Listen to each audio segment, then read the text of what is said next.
Guys మనం ఎప్పుడెప్పుడు అని వెయిట్ చేస్తున్న రై రై రా సాంగ్ అయితే వచ్చింది సెకండ్ సింగిల్. అసలు నాని అన్న మొన్ననే రిలీజ్ చేసి నాయా షేర్ సాంగ్ మీరు అందరికీ తెలుసు. దాన్ని అయితే ఈజీగా తొక్కేస్తుంది ఇదైతే. అది ట్రెండింగ్లో పోయి ఒక 100 మిలియన్ వ్యూస్ అని వస్తాయేమో అనుకున్నా.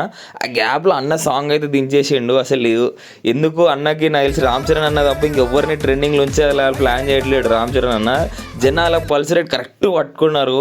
జానీ మాస్టర్ కానీ బుచ్చి బాబ్స్ అన్న కానీ రామ్ చరణ్ అన్న అసలు అన్న డ్యాన్స్ చూసినారు. ఒక్కొక్క మూమెంట్ ఏ రేంజ్లో ఉంది. ఒకప్పుడు నేను చిరుతాలో మోదిరిలో చూసిన ఈ రేంజ్ డ్యాన్స్ అన్న ఖచ్చితంగా ఒక ఫ్యాన్స్కి బూస్ట్ ఇద్దామని అయితే ప్రిపేర్ అయ్యిండు.